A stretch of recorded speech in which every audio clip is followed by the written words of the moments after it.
Sumamah bin Utsal melakukan embargo ekonomi terhadap kaum Quraisy. Pada tahun 6 Rasulullah Shallallahu Alaihi Wasallam bertekad untuk memperluas daerah dakwahnya. Beliau Shallallahu Alaihi Wasallam menuliskan 8 surat yang ditujukan kepada para raja dan penguasa Arab dan non-Arab. Rasul Shallallahu Alaihi Wasallam juga mengutus beberapa orang yang membawa surat-surat tersebut untuk mengajak para raja dan penguasa tadi untuk memeluk Islam. Salah seorang dari penguasa yang mendapatkan surat dari Rasul Shallallahu Alaihi Wasallam adalah Sumamah bin Utsal al-Hanafi. Hal itu tidak mengherankan, karena Sumamah adalah salah seorang penguasa Arab pada zaman jahiliyah, dan ia termasuk salah seorang pembesar Bani Hanifah yang terpandang. Ia juga salah seorang raja dari Yamamah yang setiap perintahnya harus ditaati. Sumamah menerima surat Rasul Shallallahu Alaihi Wasallam dengan sikap meremehkan dan menolak. Ia mengambilnya dengan congkak dan ia tidak mau mendengarkan dakwah kebenaran dan kebaikan yang sampai kepadanya. Lalu setan menyuruhnya untuk membunuh Rasulullah Shallallahu Alaihi Wasallam dan menamatkan riwayat dakwah beliau. Maka Sumamah mulai mencari kesempatan terbaik untuk membunuh Rasulullah Shallallahu Alaihi Wasallam saat Rasul lengah. Hampir saja makar ini berhasil kalau saja salah seorang paman Sumamah memberitahukan kepada Rasul niat Sumamah untuk membunuh beliau. Maka Allah Subhanahu wa Ta'ala menyelamatkan nabinya dari kejahatan Sumamah. Namun, meski Sumamah telah mengurungkan niat untuk membunuh Rasul Shallallahu Alaihi Wasallam, akan tetapi ia masih bertekad untuk membunuh para sahabat Rasul Shallallahu Alaihi Wasallam. Ia menunggu kesempatan untuk melakukan hal tersebut. Akhirnya, ia berhasil menangkap beberapa orang sahabat Rasul Shallallahu Alaihi Wasallam dan membunuh mereka dengan begitu kejamnya. Maka Nabi Shallallahu Alaihi Wasallam langsung memberitahukan kepada para sahabatnya bahwa beliau Shallallahu Alaihi Wasallam telah menghalalkan darah Sumamah. Kejadian itu, Sumamah pun berniat untuk melakukan umrah. Ia berangkat dari kampungnya yang bernama Yamamah menuju Mekah. Dalam perjalanan ia berhayal melakukan tawaf berkeliling Ka'bah dan melakukan penyembelihan untuk para berhala yang ada di sana. Saat Sumamah berada di tengah perjalanan dekat dengan Madinah maka ia mendapatkan musibah yang belum pernah dibayangkan olehnya. Ada serombongan pasukan Rasulullah Shallallahu Alaihi Wasallam yang bertugas untuk mengintai dan mengawasi sekeliling pemukiman karena khawatir ada pihak musuh yang hendak menyusup dan melakukan kejahatan di Madinah. Maka pasukan tadi langsung menawan Sumamah, dan pasukan ini tidak mengenal Sumamah, lalu membawanya ke Madinah. Rombongan pasukan ini mengikat Sumamah bersama dengan beberapa tawanan yang diikat di masjid. Mereka mengikat para tawanan tadi sambil menunggu hingga Rasul Shallallahu Alaihi Wasallam sendiri yang memberi keputusan tentang para tawanan ini. Rasulullah Shallallahu Alaihi Wasallam keluar rumah untuk pergi ke masjid. Begitu beliau hendak masuk ke dalamnya, beliau melihat Sumamah sedang diikat oleh pasukan. Maka Rasul Shallallahu Alaihi Wasallam langsung bertanya kepada para sahabatnya, "Apakah kalian tahu siapa yang kalian tawan ini?" Para sahabat menjawab, "Tidak, ya Rasulullah." Rasul bersabda, "Ini adalah Sumamah bin Utsal al-Hanafi. Bersikaplah yang baik terhadapnya." Lalu Rasulullah Shallallahu Alaihi Wasallam kembali ke rumahnya lagi dan bersabda kepada keluarganya, "Kumpulkan makanan yang ada pada kalian dan kirimkan kepada Sumamah bin Utsal." Kemudian Rasul Shallallahu Alaihi Wasallam memerintahkan keluarganya untuk memerah susu unta miliknya setiap pagi dan petang dan membawa susu tersebut kepada Sumamah. Semua itu dilakukan sebelum Sumamah berjumpa atau berbicara kepada Rasul Shallallahu Alaihi Wasallam mendatangi Sumamah dengan niat mengajak Sumamah masuk ke dalam Islam. Beliau bertanya, "Bagaimana keadaanmu, wahai Sumamah?" Sumamah menjawab, "Saya baik-baik saja, ya Muhammad. Jika kau hendak membunuhku, maka sepantasnyalah kau membunuhku karena aku telah banyak membunuh sahabatmu. Jika kau mau memaafkan, aku akan amat berterima kasih. Jika kau menginginkan harta, sebut saja sesukamu pasti akan diberikan." Lalu Rasulullah Shallallahu Alaihi Wasallam membiarkan Sumamah seperti itu selama 2 hari. Ia diberi makan dan minum dan selalu diberi susu unta. 2 hari kemudian Rasul Shallallahu Alaihi Wasallam mendatanginya lagi dengan bertanya, "Bagaimana keadaanmu, wahai Sumamah?" Sumamah menjawab, "Aku masih tetap dengan apa yang telah aku katakan sebelumnya. Jika kau mau memaafkan, aku akan amat berterima kasih. Jika kau hendak membunuhku, maka sepantasnyalah kau membunuhku karena aku telah banyak membunuh sahabatmu. Jika kau menginginkan harta, minta saja sesukamu, pasti aku akan memberikannya." Lalu Rasul Shallallahu Alaihi Wasallam meninggalkannya lagi, dan pada hari keesokannya Rasul mendatanginya lagi dengan bertanya, "Bagaimana keadaanmu, wahai Sumamah?" Ia menjawab, "Seperti yang pernah aku katakan kepadamu. Jika kau mau memaafkan, aku akan amat berterima kasih. Jika kau hendak membunuhku, maka sepantasnyalah kau membunuhku karena aku telah banyak membunuh sahabatmu. Jika kau menginginkan harta, Minta saja sesukamu, pasti aku akan memberikannya. Rasul Shallallahu Alaihi Wasallam langsung menoleh ke arah para sahabatnya sambil bersabda, bebaskan Sumamah. Maka para sahabat melepas ikatan yang melilit tubuh Sumamah dan membebaskannya. Sumamah pergi meninggalkan masjid Rasulullah Shallallahu Alaihi Wasallam dan ia terus melanjutkan perjalanannya sehingga ia tiba di sebuah pohon kurma di ujung kota Madinah dekat dengan Baqi 13. Dekat pohon tersebut terdapat mata air sehingga ia bisa memberi minum hewan tunggangannya. Ia langsung mandi dengan bersih di mata air tersebut, lalu ia melanjutkan perjalanannya menuju Mekah. Ia berjumpa dengan sekelompok orang kaum muslimin yang berkata, aku bersaksi tiada Tuhan selain Allah dan aku bersaksi bahwa Muhammad adalah hamba dan utusannya.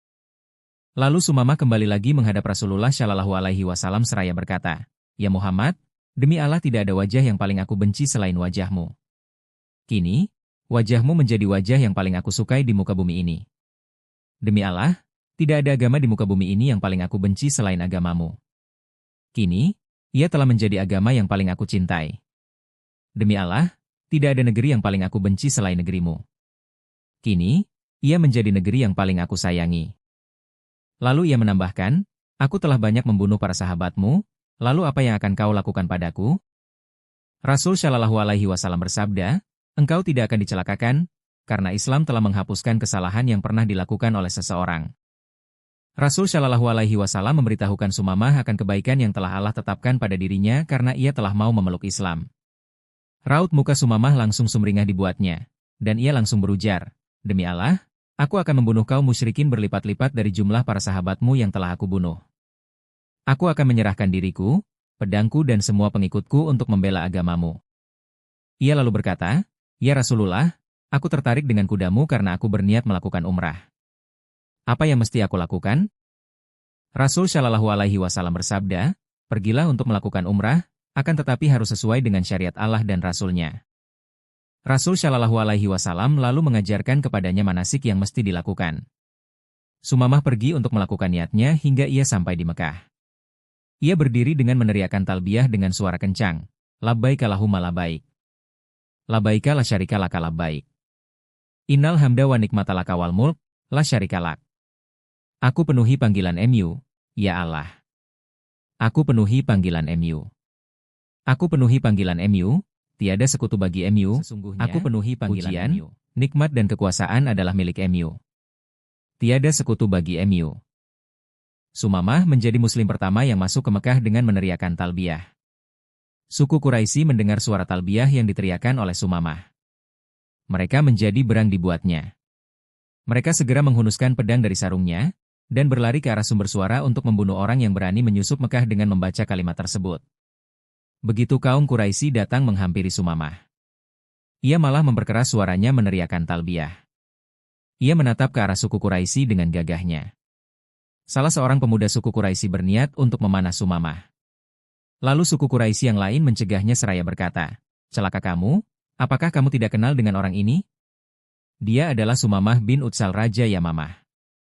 Demi Allah, jika kalian membunuhnya, maka kaumnya tidak akan mengirimkan makanan lagi kepada kita dan kita bisa mati kelaparan. Kemudian suku Quraisy mendatangi Sumamah setelah mereka memasukkan kembali pedang ke dalam sarungnya. Suku Quraisy bertanya, ada apa denganmu, wahai Sumamah? Apakah engkau telah hilang kesadaran dan meninggalkan agamamu dan agama bapak moyangmu?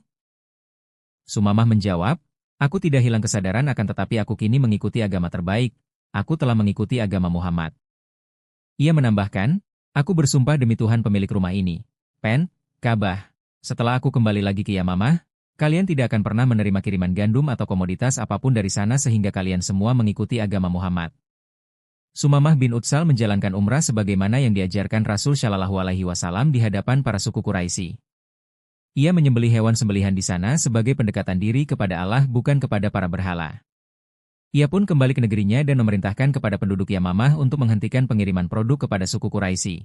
Ia menjelaskan dengan tegas perintahnya ini dan kaumnya pun menurunkan komoditas mereka kepada penduduk Mekah. Embargo yang diterapkan Sumamah semakin terasa dampaknya oleh suku Quraisy. Harga semakin tinggi, manusia kelaparan dan mereka menjadi panik dibuatnya. Mereka menjadi khawatir akan keselamatan diri dan anak-anak mereka dari bahaya kelaparan. Dalam keadaan sedemikian genting bangsa Quraisy mengirimkan surat kepada Rasulullah Shallallahu Alaihi Wasallam yang isinya, salah satu perjanjian di antara kita adalah bahwa engkau akan tetap berusaha menjaga silaturahim. Kini, engkau sudah memutuskan hubungan silaturahim ini, karena engkau telah membunuh kaum bapak kami dengan pedang dan membunuh anak-anak kami dengan rasa lapar. Sumamah bin Utsal telah mengembargo produk mereka kepada kami sehingga membuat kami dalam bahaya. Jika kau tak berkeberatan untuk mengirimkan surat kepadanya agar ia tetap mengirimkan apa yang kami butuhkan, maka lakukanlah.